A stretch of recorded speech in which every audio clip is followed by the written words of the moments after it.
Who else is here? Thank you for coming, we appreciate it very much, and I know a lot of you, have had long days, but we appreciate you being here.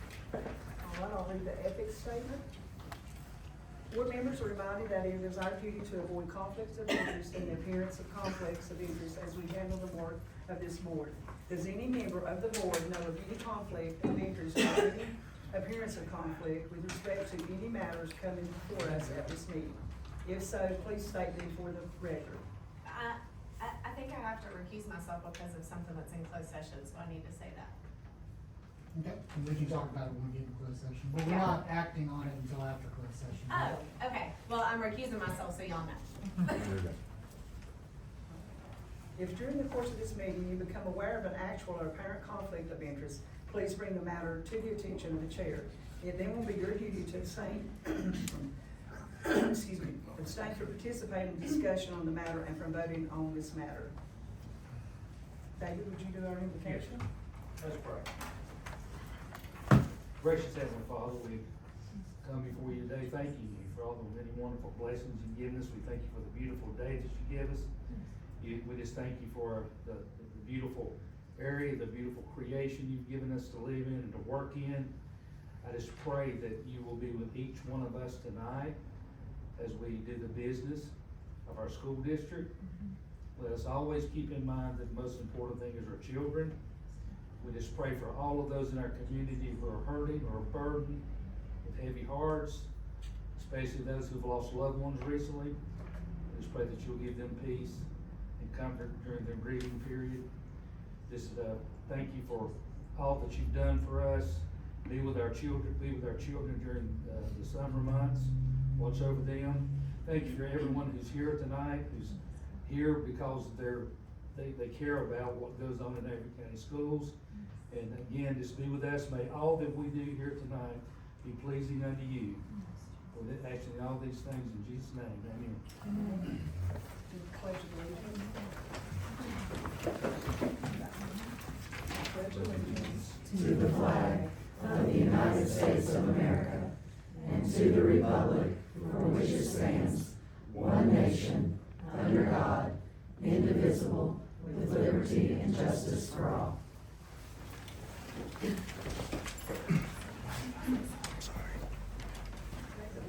Organization of the board. Thank you, Madam Vice Chair and board members, good evening. So it is time for your organizational meeting in accordance with policy 2200, which you will be electing the chair and vice chair of the Board of Education to serve for a term of 1 year. Historically, the policy speaks to the superintendent running this part of the meeting, but historically the superintendent has asked that the attorney actually run the election meeting, so if there is no objection to me running this part of the meeting. The process we've used in the past, want to make sure there's no objection to the process, is I will open the floor for nominations for the office of chair first, and we'll close the floor once all nominations are received. Then the board will simply vote in the order in which the nominations were made until someone gets a majority vote. If the very first name gets 3 or more votes, then that person will be chair of the Avery County Board of Education. Can you vote for yourself? Yes, of course you can vote for yourself. Should you vote for yourself? I leave that up to you. But if you don't think you would be a good chair, why should anyone else think you should be a good chair? That's the end of the word. So yes, you can absolutely vote for yourself, because if you want to be chair, you're going to need at least 3 votes to be chair this evening. So is there any objection to the way we've handled this in the past and proceeding that way this evening? Okay, great. I will open the Oh, wait, floor. I have a point of information. Sure.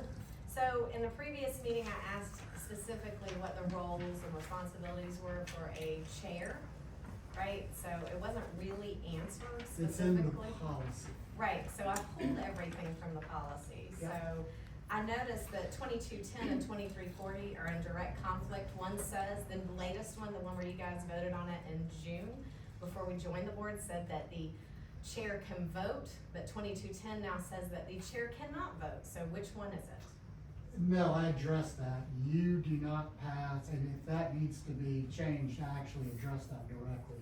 Your policy is that the chair only votes to break a tie. So the recent School Boards Association change that was talking about Robert's Rules of Order Right. said that the chair could vote. That is not your policy, that sentence needs to be stricken. Okay, that's And it. if that got lost in translation somewhere, apology, but no, there's not gonna be a conflict. The policy of this board has always been that the chair only votes in the event of a tie. Just for Sure, clarification, thank yeah, you. no, thank you. I'll make sure that gets fixed. Any other questions? Okay. In that case, I will open the floor to nominations for the office of chair. I nominate David Wright. I second that. Okay, Mr. Wright has been nominated. Are there other names for nominations for the position of chair? Not hearing any, I'll declare the nominations closed and we'll proceed with the vote. All in favor of David Wright as the next chair of the Avery County Board of Education, please raise your hand. Are you not gonna vote people?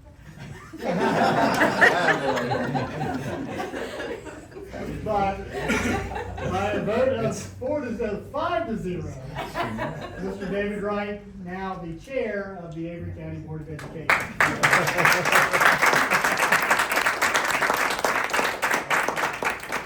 As you will have the gavel in just a moment, we must first, though, elect a vice chair of the Board of Education. So I will open the floor to nominations for vice chair. I nominate Coleman Bailey. Okay, Mr. Coleman Bailey has been nominated. Are there other names? I nominate Linda Webb. Linda Webb has been nominated. Are there other names for the position of vice chair? Okay, and again, just to repeat, we will begin by voting for Mr. I'll declare the nominations closed. We will begin by proceeding with the vote for Mr. Bailey. If he receives 3 or more votes, then that will end the voting.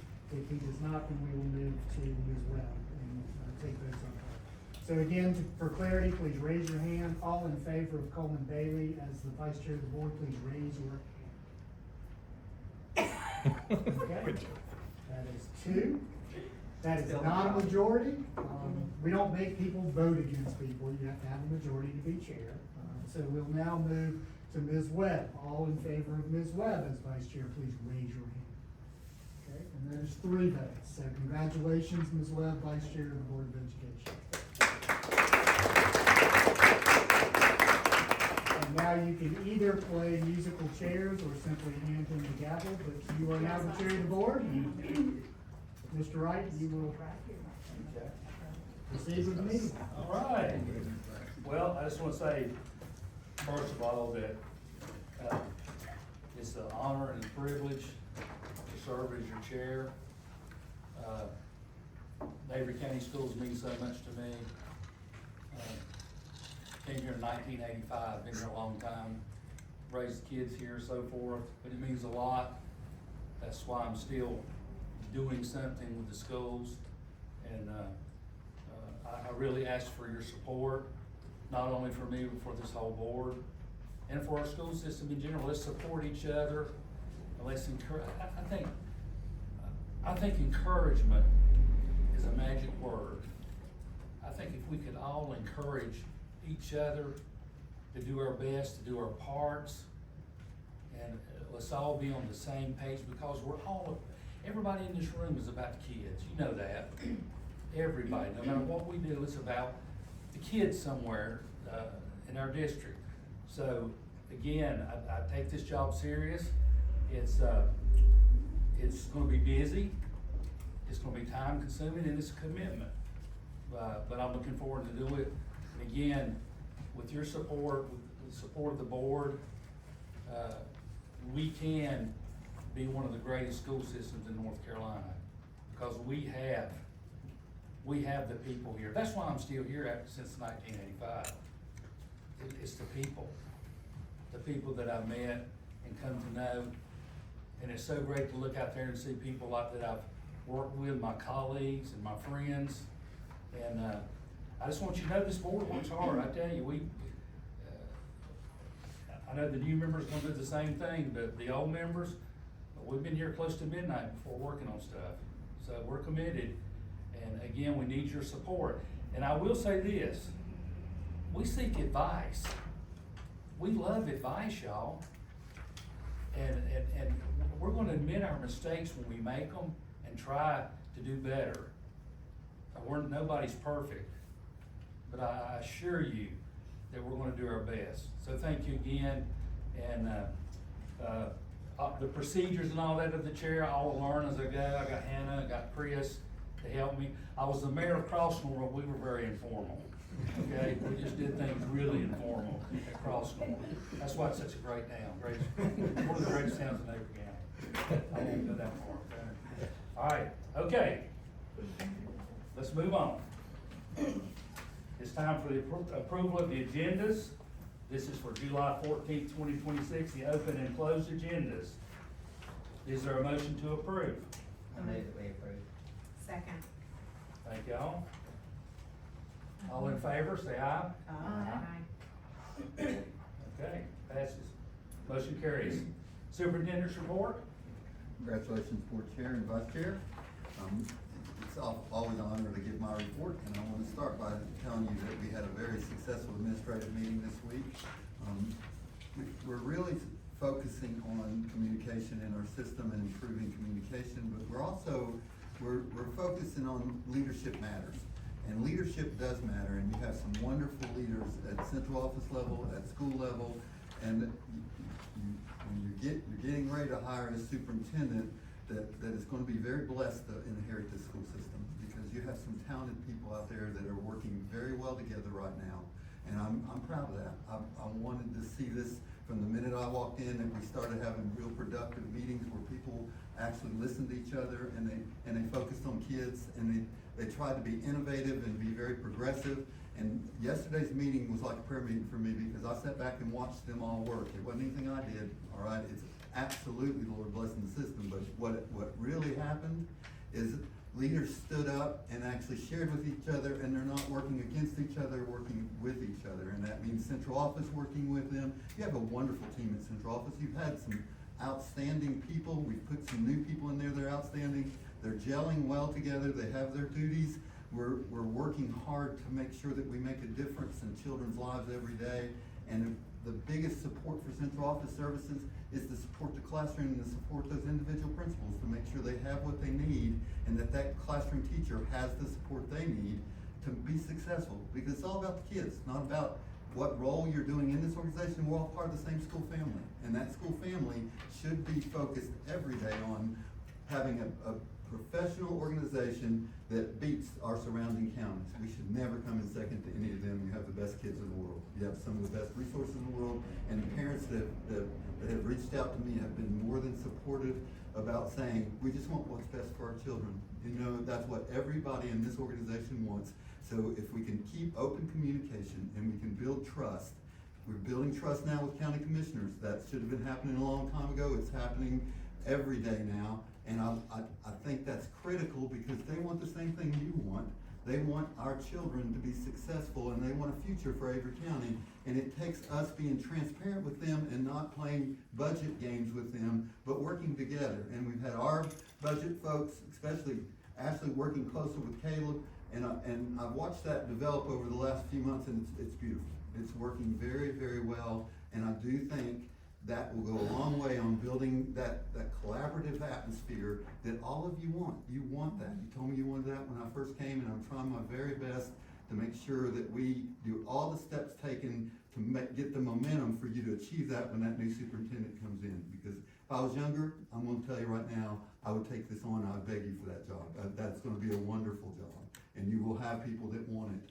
But your job and your role will have to be which one is the best fit to empower the people that are out there that are doing the job, and not interfere with them, not micromanage them, but give them the guidance and the leadership that they deserve. They deserve strong leadership to empower them and to empower that classroom.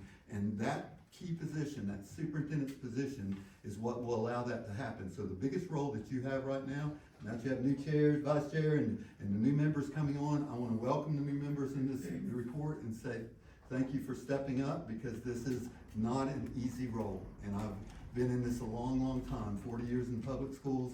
I've watched folks start out well and get burnt out pretty quick, because it's hard work, and it's a non-glory job. You certainly don't get rich, and at the end of the day, you have decisions that sometimes people don't appreciate. Some people do appreciate. If you make decisions what's best in your heart and you just decide that you're listening to the folks that put you there, you will do well as a board member. If you make decisions and put self in the way and start forgetting what you're about, you will fail as a board member. So just know, I want to see you all succeed, and I'm very happy that you joined the board. We did have some shirts that the folks got together for everybody, and I'm going to present you with your own. Oh, thank you. Sure. If the size don't fit, you go to me and Hannah will fix it. I always estimate smaller so that you don't get mad and say, I think that you're the large person. I'm a large person, but I don't think that's what I think you are. So, welcome to the school board. Welcome to a wonderful organization that you should be very proud of, and especially what makes this stand out, it is in a wonderful, beautiful setting, and we are very blessed. But what stands your system out of all the others I've served are the people that's entrenched, that have stayed here and worked extremely hard to raise their children up and are dedicated to your school system. You have a system of schools that is fabulous. You're getting ready to have a school system, if you hire the right person, that will dominate this region. There will be no one come close to what you have, because you do have all the potential that you need.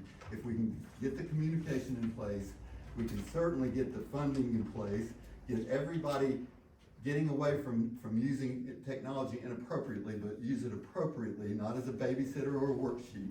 And I promise you, every person in that audience that we've been working with all of our folks want to focus on teaching and learning. And that requires us doing things that promote learning in that classroom, and we're consistent with it, and you don't have all these different directions you're going in. That meeting yesterday confirmed to me, or was it yesterday? It's like Groundhog Day. That meeting we had yesterday confirmed to me, ultimately, that they're all singing from the same choir page. Now, if we can certainly verify that that's happening in every classroom and make sure that we get the commitment we need from everyone, that they buy into this and it's not dictated to them, because teachers don't respond well when they're told what to do. They need to understand that this is the most effective way to do it, and work with us to make sure that we support them and not being directed and talked down to, because ultimately, I learn every day. We all have learned from teachers, and we need to not only support them, we need to make sure that they understand that they are a priority in the school system, because they're dealing directly with the students. So just realize that you're poised to do this. So let's just get it done. So hire a really good superintendent, put them in place, and then watch the amazing things that's getting ready to happen. And you need to be very proud to be serving on the school board, because you've got a lot to be proud of. Thank you, Dr. Murray, appreciate that. Okay, it's time for public comments. Juliana Burgess. Thank you. Thank you for letting me speak tonight. My name is Juliana Burgess. I live in Boone and I teach in Avery County Schools. I love teaching here. I came to you today as an educator, a parent, and a concerned citizen. About a week ago, I spoke with Dr. Rachel Shepard about my concerns regarding technology in the classroom, and she kindly spent over an hour with me, thoughtfully addressing my concerns. I'm very grateful we have someone like Dr. Shepard here in Avery County working to provide the safest environment possible for our students. Regarding technology in the classroom, there is a growing concern among parents and educators about the overuse of screens in our schools. The Chapel Hill chapter of the organization called Schools Beyond Screens frames the problem in this way. Quote, around 2012, tech companies began aggressively marketing Chromebooks, iPads, and EdTech platforms to schools.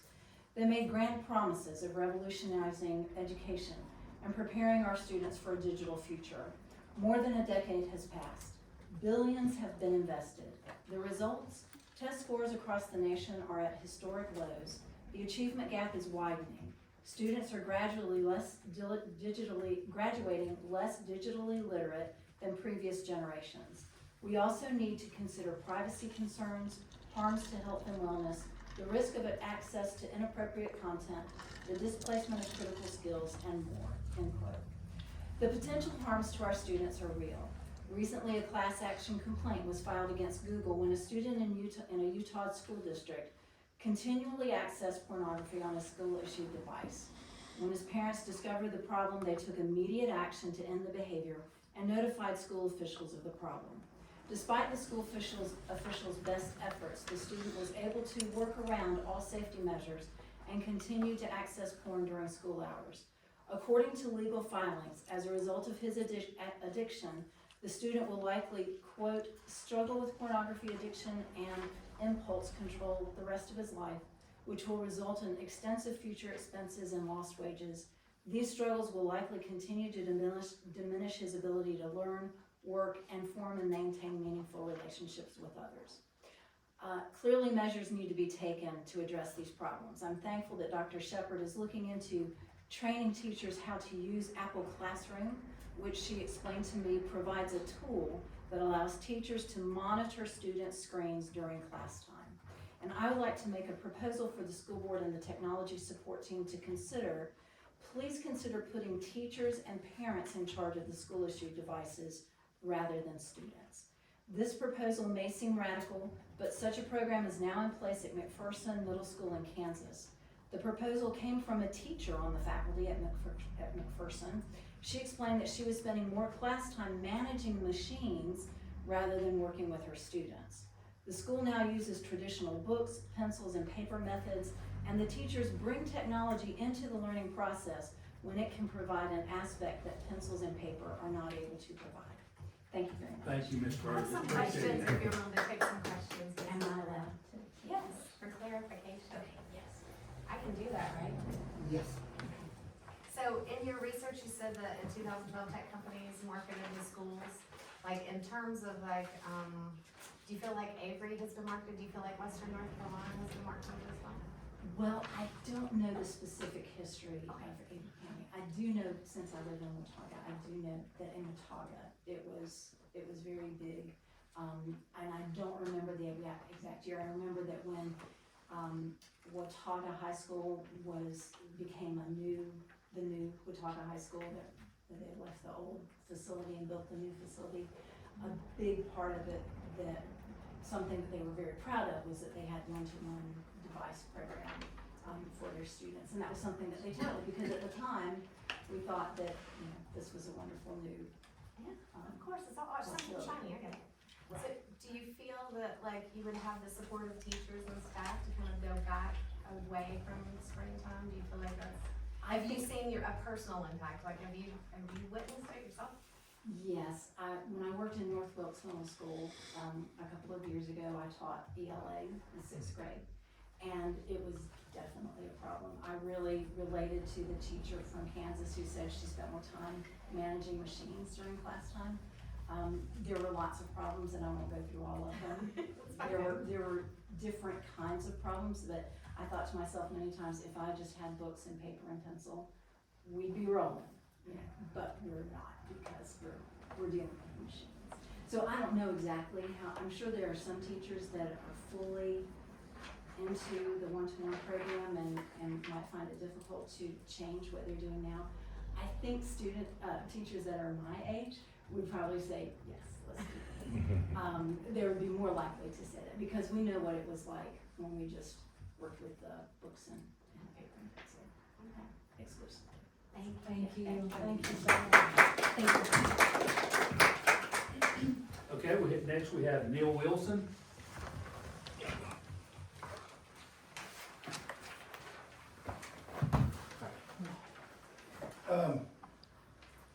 I want nothing more than to throw support behind the board and schools and everything else.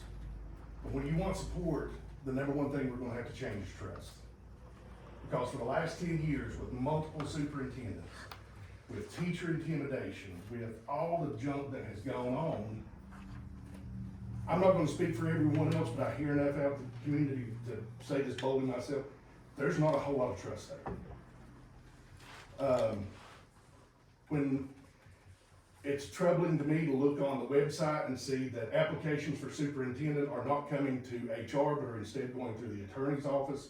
Are y'all getting to see all the applications that come through? Or are they being screened? Because based on where we've been before, again, I don't have a whole lot of trust there. When we've raised questions and had problems and everything else, parents have been berated that, how dare you ask these questions, We got a 45-minute diatribe on, we're gonna answer all these things, the troubles, the questions, the nepotism, the double dealing, everything else. No questions were answered, but we were berated for, why can't y'all just get behind this? Meanwhile, we see budgets go backwards, we see teachers leaving in droves, and that's the thing to me that we're gonna have to change. There has to be some trust there, and then therefore there has to be some transparency there. It shouldn't be incumbent upon us to come and film the meetings. These should be streamed on Facebook or on YouTube for folks that can't get here at 6 o'clock. It's not easy for me.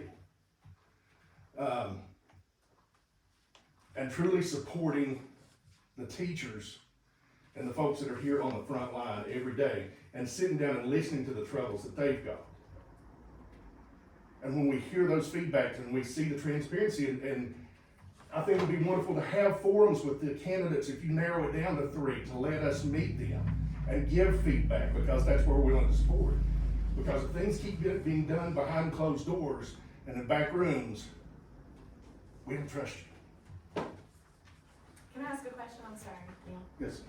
So, do you feel that this open forum, do you feel like that would be held well, like a town hall, I guess, would be held well? I think that would be fantastic. Do you think that would start to help address the trust issues? I think it would go a long, long way. Okay. Not just with parents or whatever, but send the candidates around to the schools and let the teachers and the principals ask questions so that they can give y'all feedback. Because we do that at work, absolutely. We have a supervisor's position open, and there's a flood that goes into the manager's office, and like, we will not work for him, just so you know. Yeah, got it. It's just that simple. Okay. Thank you, Neil. Thanks. Thank you. Okay, first of all, under old business, item number 1, we have Mr. second. Chairman, just, Yes. we were talking about providing accurate information for the public. Like, you can clarify that, yes, the board members are receiving every single application. You can clarify that for the public. We sure are, and Every that, single one. we have 22 applicants. We've had the opportunity now for a couple weeks to review those applications. That's what we've been doing, and as a matter of fact, that's gonna be part of our talk during closed session tonight. So thank you for bringing that up, but we are seeing the applicants, that's for sure. Okay, under old business, we have second reading policies, and tonight, usually we do them individually, and am I right that Linda's gonna give a little summary? Okay, Ms. Webb? Okay, the policies listed below have only minor changes to the references or the footnotes, and that's, policy, the school safety, 1510, 4200, and 7270, it corrects a typo. And, policy 3430, school improvement plan, it updates the legal references and updates the other sources. The Title I program, which is 3565 and 8307, Title I program comparability of services.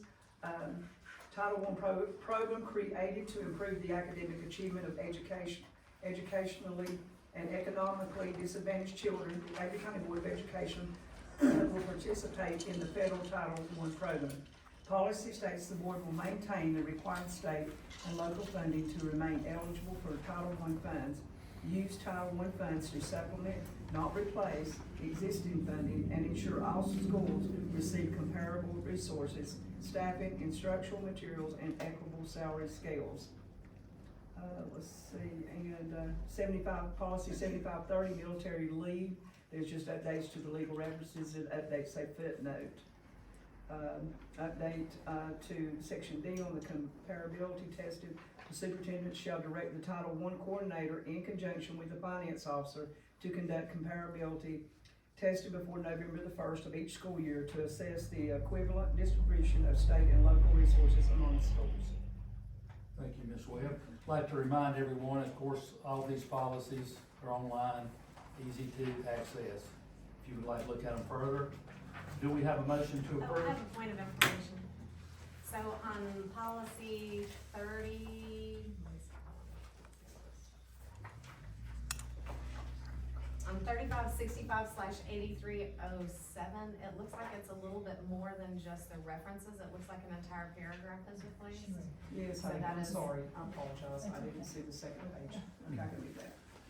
The Title I Director will determine annually whether to compare student enrollment to instructional staff with the instructional staff salary, and also whether schools will be examined on a grade span basis or on a school basis. The following will be excluded when determining comparability. Any resources paid with federal or private funds. 2, supplemental state or local funds expended for programs that meet the intent and purpose of Title I. 3, staff salary differentials for year of employment. 4, unpredictable changes in student enrollment or personnel assignments that occur after the beginning of a school year. 5, state and local funds expended for language instruction programs. And 6, excess cost of providing services to students with disabilities. Comparability testing will be completed using the forms and following the guidance created by the North Carolina Department of Public Instruction for the calculation of comparability. Thank you, Ms. Webb. And then I have another question. Okay. So what does it mean, staff salary differentials for years of employment? That would be something, Title I folks fill out these forms that are produced by the, North Carolina Department of Public Instruction, so that's not something that we ever get involved in.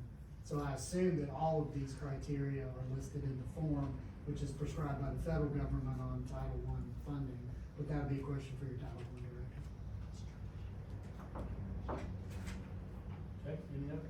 I just had a point of clarification where I was looking, policy 1510, right quick.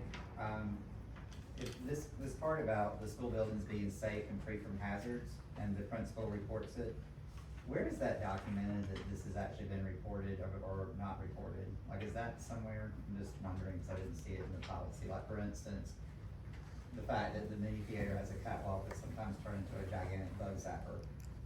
Would that be reported to be worked on? Because that would be a major safety concern, or would it, I mean, is there like is it brought up for board action, like, for under spending funds to make certain improvements, or, you know, like that kind of thing? I just wondered, is there documentation, or is it policy that once this report goes to the superintendent? Because if a principal says this is unsafe, and the county says, oh, we don't have money for that, I want to see the fact that we actually reported that it was unsafe. Does that make sense?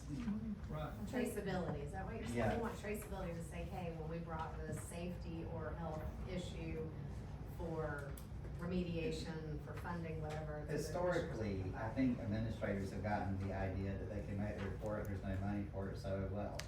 And I just think there needs to be some type of, we've got to have a list because our schools have things that are unsafe.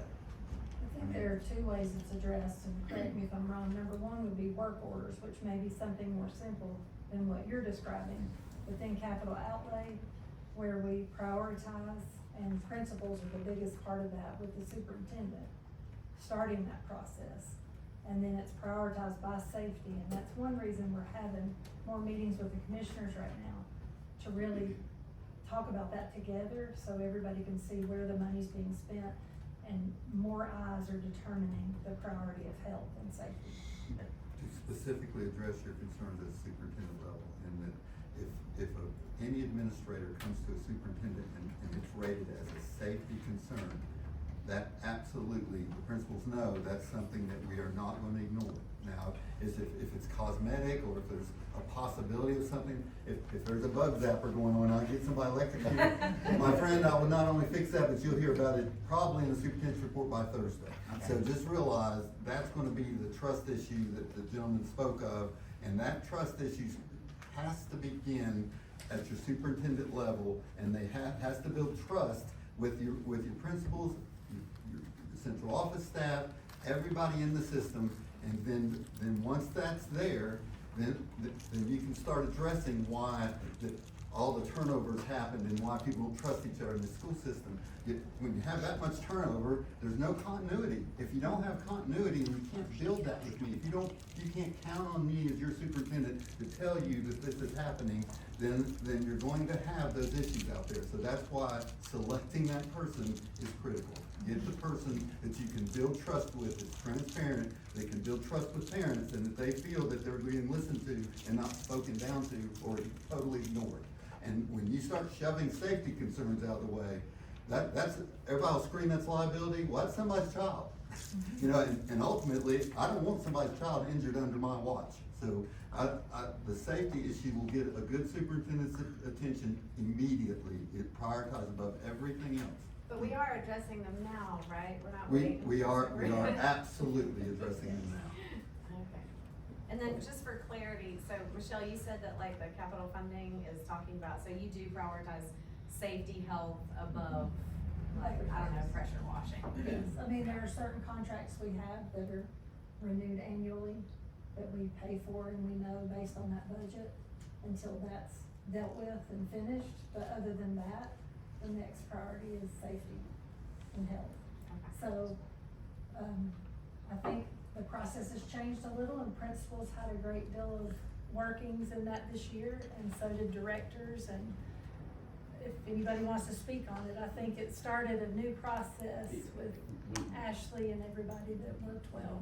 Yes, that capital process is working well, and also, we had some discussion yesterday at our meeting about the administrative process as it pertains to, maintenance. And we're gonna have more conversation about work orders and those sorts of things next week with principals. More guidance to come. There is an issue of deciding what's a custodian's responsibility, what's the maintenance department's company. We're defining that as we speak, and we're working with principals to define that. Once that's defined, then we hold people accountable for what's happening, and it's not been done. So when I tell you it's a target-rich environment, it's a target-rich environment. So it's somewhere, and it doesn't take rocket scientists to see all the glaring things that have to be done. But we've already started the process, and it's working progressively, and it's going to continue to work progressively until we address it. So it's not being ignored at all. And Lon, let me just clarify, the things I was talking about, I saw your face, that are in our capital outlay, they're already budgeted for, that we have to pay for. And then we prioritize, so those are taken care of, thankfully, to commissioners and so on, and then we work on the things that we need to prioritize. That principals have shared, directors have shared, superintendent. But you would say that the capital funding that you're already allocated to have to pay for, that is definitely safety and health were number one when you prioritized it last year in our financials. I would agree that we have tried our best to look at Yeah, okay, safety in everything. okay. I Safety, will health. say that I think now the process that is happening is much more detailed, and it has many more, people involved, stakeholders, and it's a better process. Okay, I look forward to seeing it. Okay, do we have a motion to approve these No, policies? wait, I have one more question, sorry. One more, there were a bunch of other updates in 4001, not just references. So, do we need to review that? I mean, I'm fine with it, I just wanna make sure it's not just references. It was the equal education opportunity, it's like, should be given an equal opportunity for a sound basic education, furthermore, no student on the basis of any characteristic provided, protected by federal or state law. And so it removes regardless of race, creed, color, national origin, sex, cultural or economic background or disability. So, right, so what the change basically from the School Board Association puts that it is going to be pursuant to any characteristic protected by federal or state law, and that is because the protected class status continues to evolve based on court rulings and other things. So I think it's a semantic, instead of choosing to actually enumerate these categories, they're simply saying it will be according to the categories that are protected by existing law. And then there is a new section that just clarifies that if a student, parent, or guardian feels like the equal opportunity anti-discrimination is being misapplied, the policy in any way, they can file complaints, and those are the cross-references by directing you to which policies you can file complaints with. Okay. So, yep. keep going. Anything else? Okay. Anything else? Okay. All right, Is there a motion to approve these policies? I so moved. Second? Second. All those in favor say aye. Aye. Motion carries. Under new business, item number 1 is we have a field trip, volleyball scrimmage at North Henderson, North Carolina, August 7, 8. Looks good to me. When do we start school?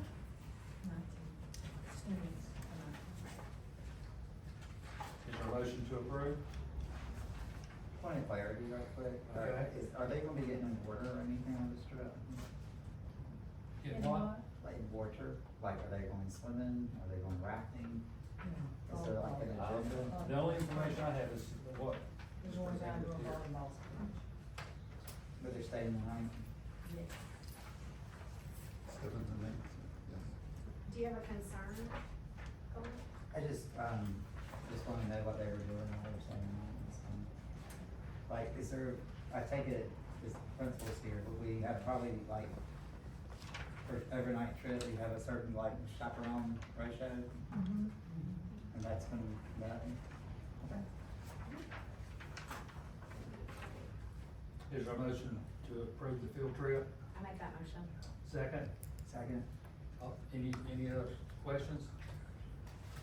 All those in favor say aye. Aye. Motion carries. Item 2, 26-27 academic calendar update by Casey Johnson. So in, the spring, we vote on a calendar, and we always put homecoming on there with 2 question marks, because it always changes.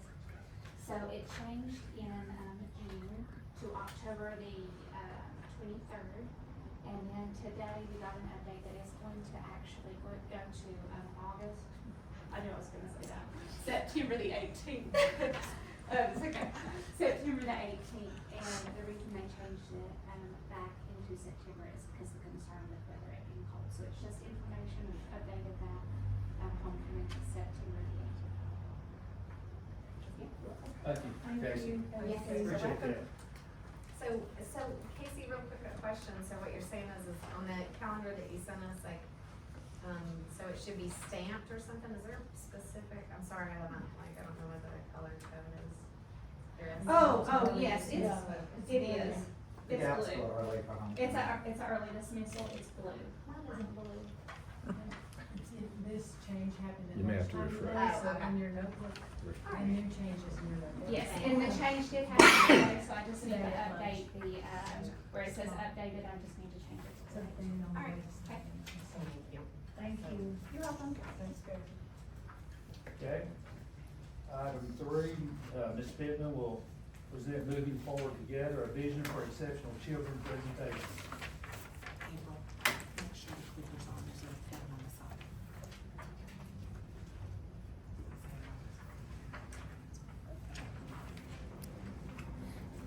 So good evening. I just wanted to take this time to kind of share a vision for our EC department and where we are and the direction that we're taking. So I took over this role, end of January, so I'm super excited about what we've done so far and what we're getting ready to accomplish. Okay, so our vision is for every student, every opportunity, every day. And when I say every student, there is such a wide range of students and their abilities within our EC department. So students receiving exceptional children's services can range from a mild learning disability, where they just need some extra support in the regular classroom to be successful. This can range all the way up to students who have autism, intellectual disabilities, speech and language impairments, emotional disabilities, or physical and orthopedic impairments, to where they need more intensive support. So our vision is to provide high quality, equitable, and individualized services that empower our students with disabilities to be able to be successful in our community, in the workplace, if they choose to go on to college, whatever their dreams are, that's what we're here to support. And so we want to do this through student-centered decision-making. So our IEP teams, our schools, along with our administrators, we're going to be making decisions that are based on what's best for students. We have high expectations for all of our students, no matter what their ability is. Equitable services across the district.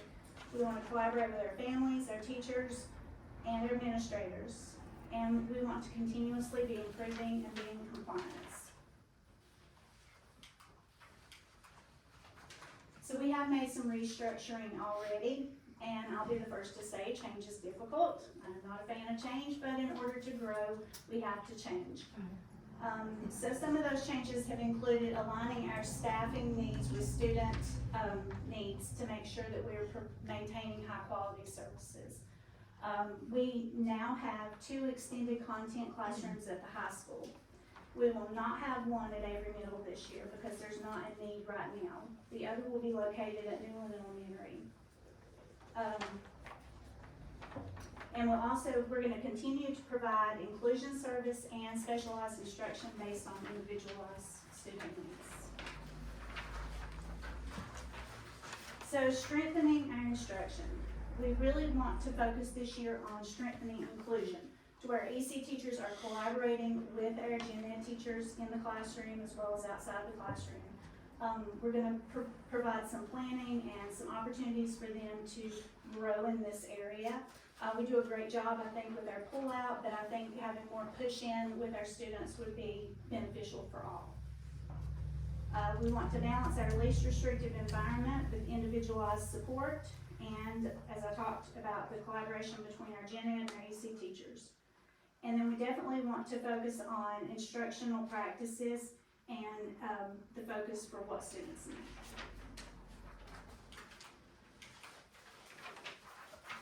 So accessible leadership is my goal, meaning that I have an open door policy, and I want to make sure that our teachers, our administrators, our families are listened to first of all and supported.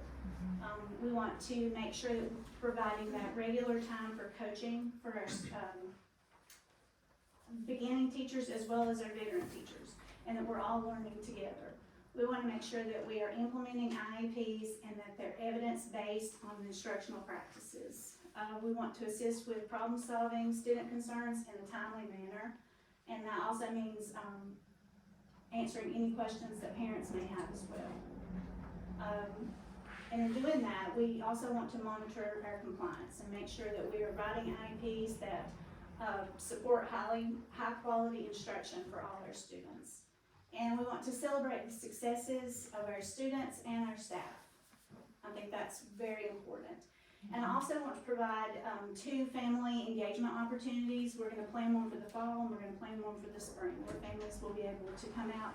It'd be informational night along with some support for any of their needs.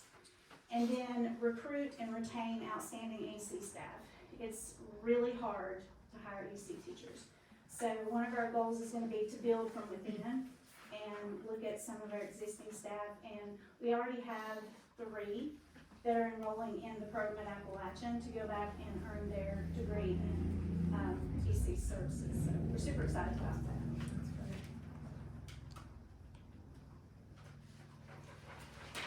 So far, we have written, well, I haven't, but several of our staff have written some grants. And I want to introduce Taylor Lacey. She's here tonight, and she's going to talk about 3 of our grants that we've written and received so far, and we're super excited about this. So we're going to play a quick video. This is with one of our students at Newland Elementary School. He is using a high-tech AAC device. It's called Accent 1000 to communicate. He's nonverbal, and he's amazing. So we'll just let him speak for himself for a second. I'm gonna test the volume, Yeah. and if we need to adjust, we will. This month is Better Speech and Hearing Month, a time to celebrate all the different ways that people communicate. Today we're excited to have a couple of our students help with the morning announcements, and one will be using his AAC device. AAC stands for Augmentative and Alternative Communication, and it gives people another way to share their thoughts, ideas, and voice with others. Please give him your attention and your patience because it does take us a little bit longer to use the device. Also, please give him your encouragement as he leads us in today's announcements. So, I'm going to put no one. Okay, are you ready? So we're going to say good morning.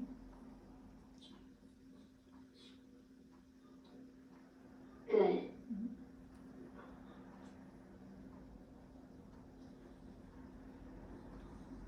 Morning. Good morning.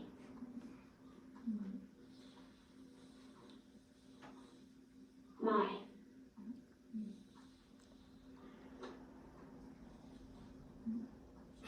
Name.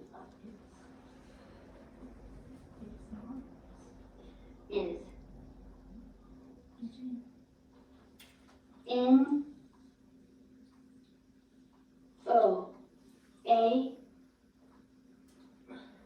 H. My name is Noah.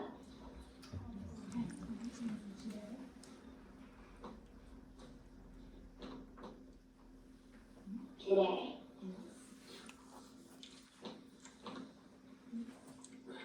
Is.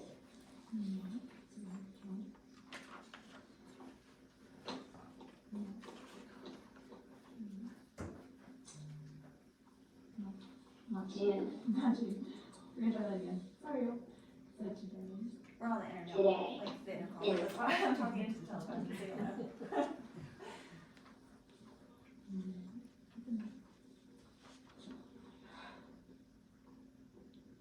May.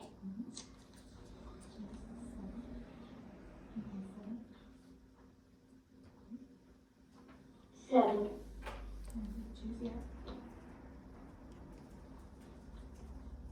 Two. Zero. Two. Five.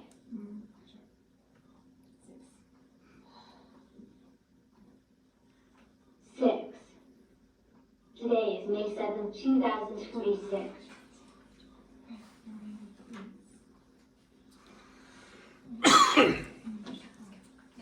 So he got to do that for the whole school? He got to do that for the whole school. It was amazing because, when we went back down to his hallway, we had kindergarten, first grade, everyone was lined up outside, including students, clapping for him. So I missed that part, I was upstairs, but I heard about it later and it made me cry.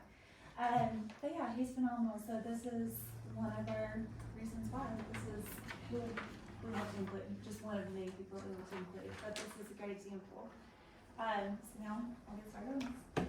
Good evening, members of the board and Dr. Murray. I'm Taylor Lacey, one of the speech language pathologists with Avery County Schools, and I'm at Newland Elementary. Tonight, I'd like to share a brief update on the grant funding the Exceptional Children's Department has received thus far for the 2026-2027 school year. I'd like for this to be more of a conversation, so please feel free to raise your hand and ask questions as I share exciting information. Today, we've been awarded $14,400 in grant funding, and we're incredibly grateful for the organizations and individuals who have invested in our students. These grants focus on 3 important goals: improving communication, increasing student inclusion, and enhancing student safety. So the first grant, written by me and awarded through Run for Holland, provided $1,600 to purchase 10 licenses for Modeling Magic, an automated language modeling program for students who use augmentative and alternative communication, such as our friend up there. These licenses will be used at Newland Elementary and Avery County High School to help teachers naturally model communication throughout the school day, giving students more opportunities to build language skills. So if you don't mind, could you click on the link up here just so you can kind of see what it looks like? And you might have to like exit out and actually hit it. Yeah, it wouldn't let me in badly for some reason. Okay. So sorry. But just so you have an idea of what it looks like as it used to. Taylor was also a teacher of the year for Newland Elementary. She didn't brag on herself, so I said I would. That's awesome. And then if I click on it, then it typically will give me an option that works too. Perfect. So if you would scroll down a little bit and you'll see what it looks like. So something that I really want our students such as out there. So if our kids who use devices are only being modeled use of a device 2 times a week for 30 minutes, which is with myself, it would take them 84 years to have the same exposure to language as an 18-month-old. So with that being said, with our goal being inclusion in the classroom, we need to provide our teachers with opportunities to model this language without it disrupting the flow of their lessons. So this is Modeling Magic, which is a really cool program. So all this is just a program that will have something like this board up on the screen behind them as they teach. And as they speak to their students, it is going to navigate to core and fringe words so that our AAC users and our children who use different modalities of communication can watch. And it's also great for our regular education students because, you know, like they can also model using the device if they choose to, and this is a good way for them to see it also. So this just kind of helps us provide that input without disrupting the classroom itself. So that's the first grant. The next grant, also funded by Run for Holland, was sent by Kristen Phillips, who is our middle school and high school speech language pathologist, and she received another $1,600 to purchase 4 GoTalk AAC devices for students in the high school self-contained classrooms. So just for reference, this is a GoTalk. They can range from 4 to 32 buttons, so it kind of increases as the student's ability level also increases. So you can see we have 4 words. What? Good. And throughout the course of the day, we model this like, oh, I really like your hair today. What did you do different with it? So it just provides that input for them, and it's really exciting because I think that this is going to be a great addition for the high schoolers, and we're super excited to implement this with them. So she applied for 4 devices, a 4-screen, one has 9, one is 16, and one is 32. Wow. So she'll have that hierarchy to step up on. So those are the GoTalks. The next one, the Grandfather Community Foundation awarded the Exceptional Children's Department $1,200 for a new medical ID program. This program was written by me and will provide medical identification jewelry for students with medical or communication needs. It also supports the Exceptional Children's Department's collaboration with the Avery County Sheriff's Department and Avery Communications to create a voluntary emergency profile system, helping first responders better understand a student's communication style, sensory needs, medications, and other important safety information during an emergency. So we're hoping to get those rolled out by like mid-school year, hopefully. Like we're gonna send them pretty quickly. I've already met with, our sheriff and Avery Communications we've been Yes. in contact with also. And if you'd like to see what those ID bracelets look like, there is a link up there, but I know that that was a whole process, so totally up to y'all if you wanna see it. Is that for Newland students? or- It's for community-wide, so that's gonna be for all the schools in the district. When we have our EC district meeting, we're gonna tell other EC teachers about it so they can kind of spearhead it. It's specifically for our students who are nonverbal or with more serious medical needs. A couple months ago, a speech therapist had asked if anyone in the community recognized a teenager who was lost up on Sugar Mountain, and he was nonverbal, and that just kind of got me thinking, holy cow, that's terrifying. So we wanted to get ahead of that, and what better way than to have a medical ID. It's gonna come in the form of a necklace, a bracelet, or a shoe tag, depending on their child's sensory needs. And we're hoping that the profile with the Avery Communications and Avery Sheriff's Department also is one step ahead. So that provides opportunities that if they don't have that medical ID on them, then they'll know. Or if a student has sensory needs, like they're sensitive to flashing lights or loud noises, we don't use sirens. So that's what our intention is with this, just to kind of support that community foundation. And we're really excited about it. I think it's gonna be amazing. And then the last one is another grant provided by Grandfather Community Foundation, and it was awarded for $10,000. This was written by myself, Winnie Carver, and Joy Fritz. And this grant was inspired by the former Extraordinary Players. I don't know if y'all are familiar. Yeah, so that was the thing whenever I went to elementary school at Newland Elementary, and it just got me thinking, why can't we do that again? So this theater will give every student in the school the opportunity to participate in a theatrical production while promoting inclusion, confidence, teamwork, and a sense of belonging. Our inaugural production this fall will be Disney's The Lion King Kids, so we're super excited about that. So Y'all all have an invitation. Yeah, absolutely. One thing about starting at the elementary level, it feeds into our middle school play all the way into our high school. And Taylor and I have already talked about collaborating with the high school theater arts program to work with the elementary students as role models and mentors to help them as well. So we're super excited about this. And the opportunity we've got like a great foundation for sports, but not every kid is an athlete. So what about our, thespians? Let's feed into them when they're younger too. So that's gonna be really exciting. But I'd like to thank all of our community members and partners for believing in our students and supporting these opportunities. We also appreciate the board's continued support of the Exceptional Children's Department. I'd be happy to answer any additional questions that you may have, if you have any. Yes, ma'am. You know I'm gonna have a Yeah. question. Do you, and April, do you guys feel you have everything you need? And the reason I ask this question is because after getting on Facebook in December, I see a lot of things, right? Do you guys have everything you need? Because some of these kids do need a lot, like they need a lot of dedicated resources.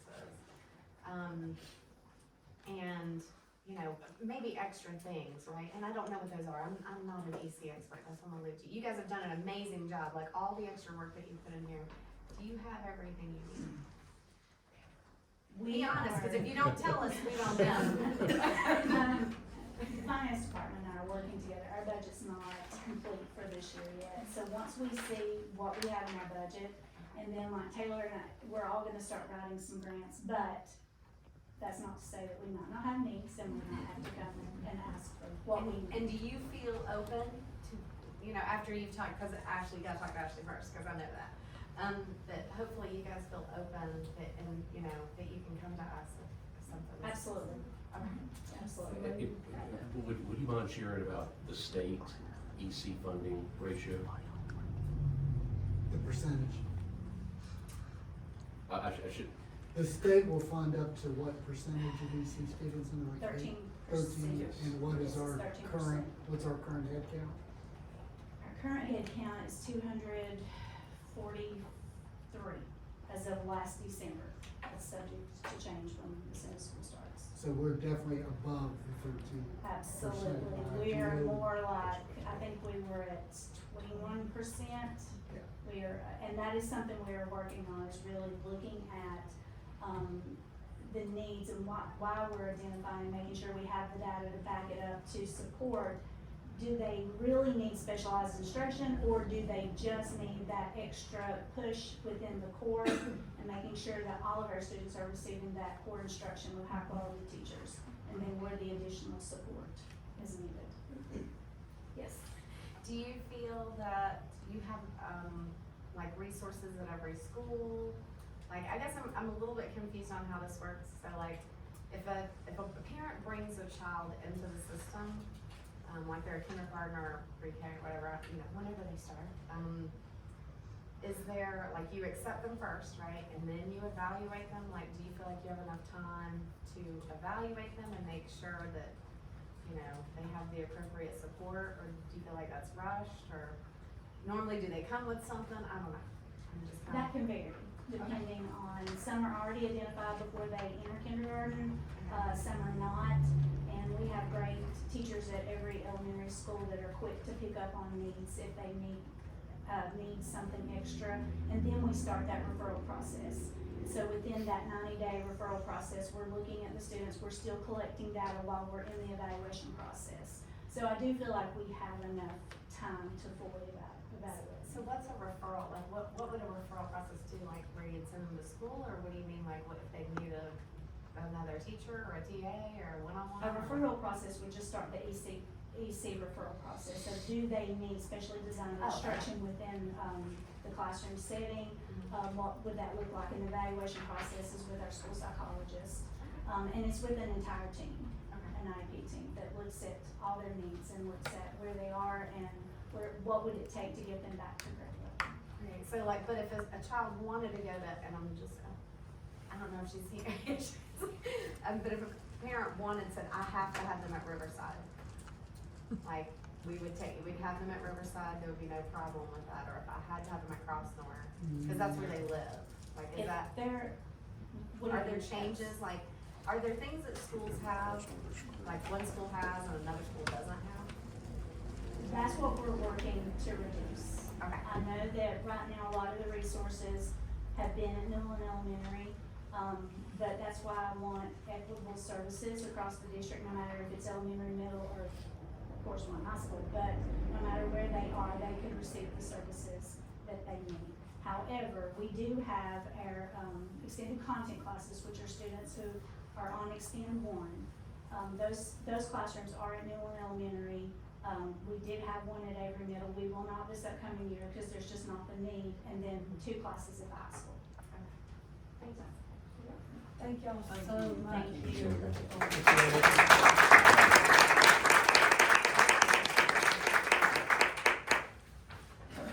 Okay, now Dr. Bridges will present beginning teacher support plan.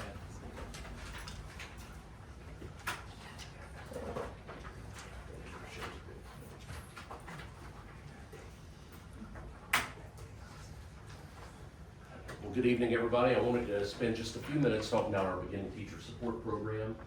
This is something that school districts across the state do for our beginning teachers each year, and it's something you all got to report on and simply for your approval. So the beginning teacher support plan, the goal is to support beginning teachers in their first 3 years of their career so they can meet the state's professional teaching standards, impact learning of all students in distinguished ways, grow within the profession, and then continue within the profession. There's a huge issue, as we talked about, with hiring, retaining, attracting quality applicants. And that's not an Avery County Schools issue more than it is a state of North Carolina issue or United States issue. But nevertheless, our goal is to support and empower our teachers. So this is our beginning teacher support plan. Beginning teachers are teachers with less than 3 years of experience, and they may be licensed in several different ways. The traditional, go to college, get a teaching degree license, that makes up about half of the individuals we hire these days. There are mid-career professionals that decide to go into teaching with a bachelor's degree or go through an alternative pathway, permit to teach, emergency license, residency license. All of these teachers are within that beginning teacher support program. I was going to briefly touch on 3 key elements: our beginning of year orientation, our teacher mentors, and then professional development opportunities we're going to hold for these beginning teachers. And the first is beginning of the year orientation. We're going to bring in our beginning teachers a couple of days early before the workday start. We're going to pay them for that, give them additional time to set up their classroom, give them professional developmental teaching practices, give them a tour of Avery County Schools, and give them some intensive time with their mentor teacher. And who is a mentor and why does it matter? I'm a slide ahead. Let me talk about mentors a bit. So mentor teachers will be placed within our beginning teachers. And typically we do this within the same school and within the same grade level or area of licensure. Sometimes if there's one EC teacher at Riverside and one EC teacher at, it may make more sense for me to ask Ms. Lacey, hey, if you want to be a mentor, and hook her up with the teacher at Riverside instead of a third grade teacher because of how that fits. But the mentors conduct regular meetings with beginning teachers based upon their year. So a brand new teacher coming into the profession, there will be regular check-ins and at least 2 meetings a week. A year 2 teacher, there will be 1 meeting per week at minimum. A year 3 teacher, 1 meeting per month. And that'll be where those 2 can sit down and talk about whatever needs to be talked about. Mentor candidates are selected by school principals. Is there any type of mentor training? Yes, there is. There's a 2-pronged mentor training that we're going to employ in Avery County Schools. One is the state training, which is the 21st century mentor course, and then we're going to do about a 2-hour training as well. The mentor course that's online, you only have to do that once. Good question. So, I read this earlier today about the power of good mentor teachers in the state. Some teachers became emotional while discussing what their mentor teachers have meant to them. One teacher noted, a good mentor is just invaluable, not something you anticipate when you go into a school, but when you find it there, it's like a gold mine. This particular teacher concluded by stating that once tenured, she wants to become a mentor teacher, to pay it forward and make sure that other teachers feel successful and supported. Teachers discussed how their mentor teachers have created flash drives full of resources for them, would eat lunch with them daily, and meet with them more often than required in order to make new teachers feel successful. One teacher specifically credited the mentor program for helping her soar through her first year of teaching. So that's what it's all about. So we try to identify talented teachers to hook up with our beginning teachers in this mentoring program. So requirements to be a mentor: you complete a minimum of 3 years of successful teaching, you're rated at least proficient on all elements of the summative evaluation. We give priority consideration to mentors with higher ratings and those that are within the same school or department that makes sense. We provide that state and district level training for mentors, and the mentor would need to be willing to provide support and non-evaluative coaching to their mentee teachers throughout the school year. We don't want them doing any sort of evaluative coaching, but we do want them to be able to step inside the classroom during a planning period and say, hey, I saw you were doing this well, and then, you know, here's one area maybe you can think about. It's totally away from any evaluation process to make it safe for our beginning teachers. For our beginning teachers, we have a lot going on this year. We have our Technology Institute, the Appalachian State Beginning Teacher Summit, the Beginning Teacher Induction Program, which would be some of those days before the work days begin. We're gonna work with getting them to observe some master teachers throughout the school year, and then meetings after school designed for new teachers. And you know, we would probably do about 6 of those. We'll bring all BT1s in throughout the year after school, and then about 4 for second year and third year teachers as well. The third year teachers, will probably talk to them some about the National Board Program, because we're working on the National Board Support Plan too, to empower our teachers who are at that point in their career so they can get that 12% pay raise. In closing, the plan aims to help beginning teachers improve their skills, build confidence, meet state standards, and ultimately remain professional. So, Mr. Chair, members of the board, you have that plan. Respectfully ask for your approval. Thank you. Thank you very much. Thank you. Any questions of Dr. Bridges? Just as information, which I know every one of you out there know this, but there's nothing more important than being supported as a beginning teacher, and how that can make you feel and how that reflects into your kids. And I'm very thankful that we're gonna put processes into place to make it happen. Do we have anything in place for, people who are not beginning teachers that are new to Avery County Schools? Good point. I know that in some districts, they have like a year where they have almost the exact same thing going on. Even though they're an experienced teacher, they might be at year 3, even though they have more experience than that, because they're new to our school system. I didn't know if we had anything along those lines. What we have in the process now is new employee orientation, and if we can work the timing outright with that, perhaps we could get them on the tour that we're planning for Avery County schools for the beginning teachers. A lot of those school-based things would happen at the school as it pertains to the culture of the school and expectations within the school. We're certainly talking about strengthening our processes there as well. In Nice's in Avery County, do we require first people who are new to our district, do they have to have a mentor sign off on their stuff like they do in other places or not?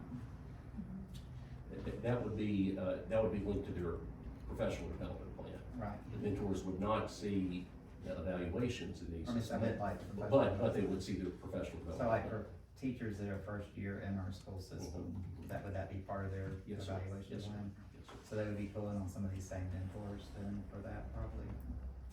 Yes, so those mentors, whomever their mentor would be linked to them in NESIS only to see their professional development plan. Right. Yes, sir. Okay. I think this is great. This is definitely the right direction. About how many do we have in the system? Right now, we have 11 as of today. I predict we'll have a few more before school starts. Okay. Any other questions?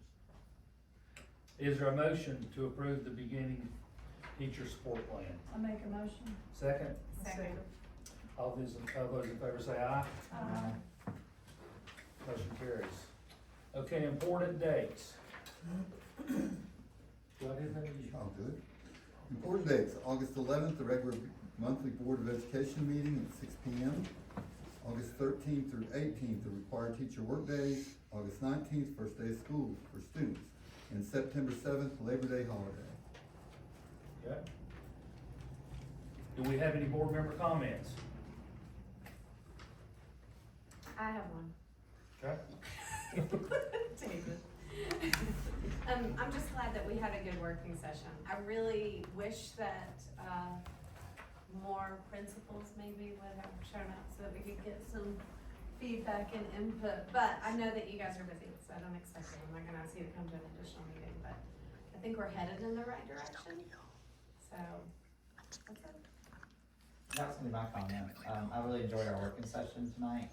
I'm pleased to share that we're working towards figuring out a way to possibly come up with a policy that we can be broadcasted again, because the need has come out that to open our communication, and so we are looking to see exactly what that would entail and make sure that we can do it in the appropriate format. And so that was kind of cool. Thank you. And internal posting of jobs before they go external, so that we can focus on, you know, our institutional life piece. I'm very impressed with the turnout in the middle of July. That's awesome. It's just the way it works. Thanks for your support, care. Any other comments? I'm just thankful to be on the Board of Education in a place where we just have awesome kids and parents and staff and directors, and I look forward to working with this board, and, I know that we're gonna continue to make a difference. Believe me, I'm sorry, I didn't mean to interrupt I you. was just gonna say, welcome. Believe me, several of us in here have been in other places, and I'm telling you, this is the place to be. I could never leave once I got here, unless they ran me out, but so far. Sometimes I do that. Anyway. Any others?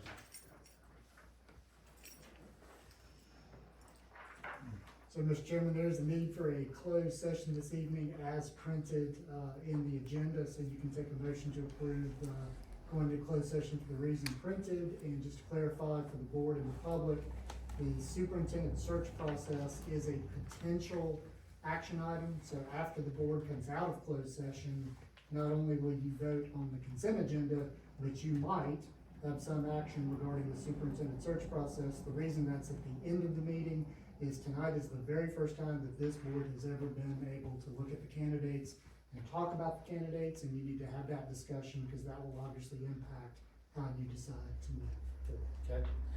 Now, Linda's read this one time, I need to read it again. No, you can just ask for a motion as Okay. printed in the agenda. Okay. Okay, since you talked about superintendent search, have we officially stated the process, or are we gonna also talk about that in closed session? We will come back out to talk about well, I can summarize the process at this point in one sentence. The prior board decided to go ahead and accept applications so that you would have them.